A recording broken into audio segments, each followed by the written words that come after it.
धरती माँ की बेटी। ईश्वर ने शर्मा जी के परिवार को एक नहीं दो खूबसूरत बेटे दिए थे। दोनों भाई कर्ण अर्जुन की तरह थे। एक खुशहाल परिवार में वह सारी खुशियाँ थी जिनकी सबको आरजू और तमन्ना होती है।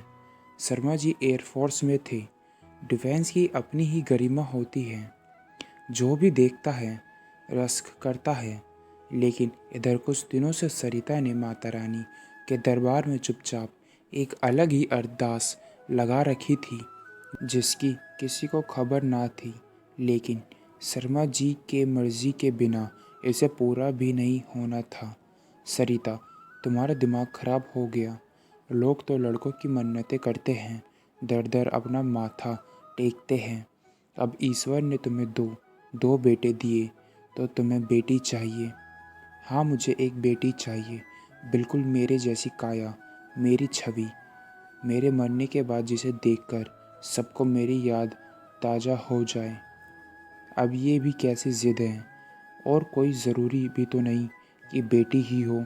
अगर बेटा हो गया तो नहीं, जिस तरह ईश्वर ने हमें बिना मांगे दो बेटे दिए तो फिर वही मांगने पर बेटी क्यों नहीं देंगे।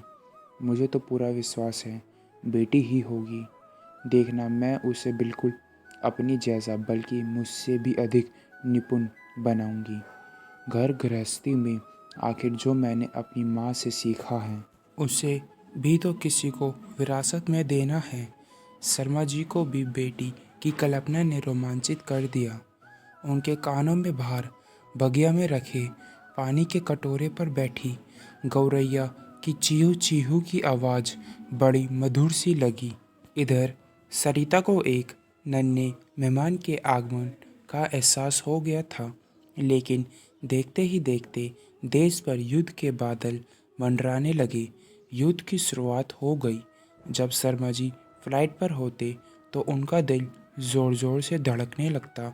रोज़ रात को तोपों और फाइटर प्लेन की आवाज़ों से नींद खुल जाती। पूरा देश एक अजीब से संकट से जूझ रहा था। शर्मा जी के घर आते ही अपने साथी फौजियों की वीरता और बलिदान के किस्से उनकी ज़ुबान पर होते। सरिता भी उन किस्सों को बहुत ध्यान से सुनती, लेकिन उसके दिल की धड़कन एक अनजाने डर से कभी कभी तेज हो जाती। सरिता का खूबसूरत सा एहसास तब विश्वास में बदल गया जब डॉक्टर ने उसे होश आने पर बताया कि तुम एक बहुत ही सुंदर सी बेटी की माँ बन गई हो। एक बार फिर घर में खुशियाँ अब निशा के रूप में थी। दोनों भाई और मम्मी पापा की लाडली निशा बहुत बातूनी और हाजिर जवाब थी। बचपन से ही भाइयों की बराबरी करना, उनसे लड़ना झगड़ना, लड़कियों की सोच के बिल्कुल विपरीत उसे गुड्डे गुड़ियों के खेल में कोई दिलचस्पी नहीं थी। समय का आभास ही नहीं हुआ। अब निशा हायर सेकेंडरी में थी। इस बार सेना दिवस पर करतब दिखाते हवाई जहाज़ों ने उसे रोमांचित कर दिया था। घर आकर पापा से जिद कर बैठी, पापा, मैं भी फोर्स में ज्वाइन करूंगी, पायलट बनूंगी। इससे पहले शर्मा जी कुछ कहते, सरिता बीच में ही बोल पड़ी, नहीं बेटी, हम औरतें हैं, औरत ही हमारा धर्म है। देखो, घर गृहस्थी के कितने काम पड़े हैं। मैं तुम्हें सब सिखा दूंगी। तुम अपनी पढ़ाई भी जारी रखना। बीए कर लो या जो तुम्हें अच्छा लगे वो कर लो, लेकिन बेटी, फौज में जाना हमारे लिए ठीक नहीं। अरे मम्मी, आप किस ज़माने की बातें कर रही हो। अब लड़का लड़की में केवल लिंग भेद है, बाकी कोई फ़र्क नहीं। लड़कियां भी वे सारे काम कर सकती हैं जो लड़के करते हैं। केवल जेंडर के आधार पर उनमें भेद नहीं किया जा सकता। आप तो जानती हो, हर लड़की की तरह पापा मेरे भी आदर्श हैं।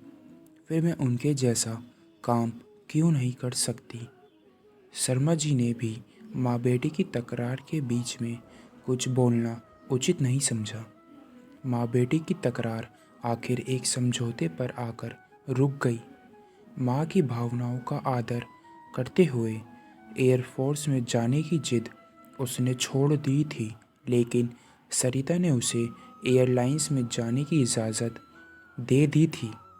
यहाँ पायलट तो नहीं बन सकी, लेकिन सीनियर असिस्टेंट फ्लाइंग ऑफिसर के रूप में एक एयरलाइंस में उसे नौकरी मिल गई।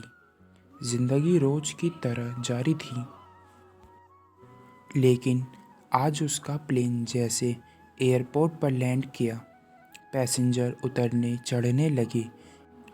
इसी बीच उसे आसपास कुछ असंदिग्ध गतिविधियां महसूस हुई। उसे समझते देर ना लगी कि कहीं आतंकी तो विमान को बंधक बनाने की फिराक में तो नहीं। ये जो 4 लोग विमान के चारों तरफ खड़े हैं, ये पैसेंजर तो नहीं। ज़रूर कुछ गड़बड़ है। उसे पिताजी की बात याद आई। दुश्मन जब सीधी तरह से नहीं जीत पाता तो देश को कमज़ोर करने के लिए आतंकवादी जैसे घटनाओं को अंजाम देता है।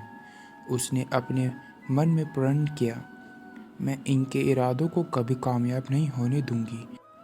मुझे किसी न किसी रूप में विमान में सवार इन निर्दोष लोगों की जान बचानी है। निशा अभी सोच ही रही थी कि धड़ाधड़ चारों विमान में ऊपर चढ़ गए। हैंड्स अप, कोई हिलेगा नहीं। हमारी तुमसे कोई दुश्मनी नहीं है। अगर तुम लोग सहयोग करोगे तो हम किसी का कोई नुकसान नहीं करेंगे। हमें तो अपने साथियों की रिहाई चाहिए। निशा ने इससे पहले कि हाईजैक की कोशिश अंजाम को पहुंचे, चालक दल को इमरजेंसी विंडो से भाग जाने का मैसेज दिया। चालक दल विमान को स्टार्ट कर भाग गए, जिससे ईंधन खत्म हो जाए। अब निशा का काम किसी तरह उनको उलझाकर रखना था, जब तक कि प्लेन का ईंधन या तो खत्म हो जाए या फिर कमांडोज वहां नहीं पहुंच जाए। हुआ भी यहीं। इस जाबाज बेटी ने वीरता और बलिदान के तमाम किस्से माँ के पेट में ही पिताजी से सुन रखे थे। आज वक्त आया था उनका अनुसरण करने का। यहाँ वीरता का मतलब सीधे तौर पर लड़ना नहीं, बल्कि बिना होश गंवाए धैर्य से अंतिम सांस तक हौसला रखना था। उसका एकमात्र उद्देश्य सारे यात्रियों की जान बचाना था। प्रशासन से बात कर खूंखार आतंकवादियों को छोड़ना चाहते थे, जो किसी भी कीमत पर संभव नहीं था। अंततः उन्होंने यात्रियों को मारना शुरू कर दिया। जब निशा की सारी उम्मीदें समाप्त हो गई तो इमरजेंसी गेट खोलकर यात्रियों को भागने का आदेश दिया। भागते यात्रियों पर आतंकवादियों ने गोलियां चलाना शुरू कर दिया। कुछ यात्री मारे गए, लेकिन अधिकांश भागने में कामयाब हो गए। अंत में आतंकवादियों ने निशा और इसके साथियों को भी मौत के घाट उतार दिया। लेकिन जिस वीरता से उसने उनका मुकाबला किया, उसकी न केवल सारे देश ने पूरी प्रशंसा की, बल्कि देश ने वीरता पुरस्कार से सम्मानित भी किया। सरिता को भी अब विश्वास हो गया था, कुछ लोगों को यह धरती माँ अपनी रक्षा के लिए पहले से चुन कर रखती है, भले ही उसे किसी भी माँ ने जन्म दिया हो।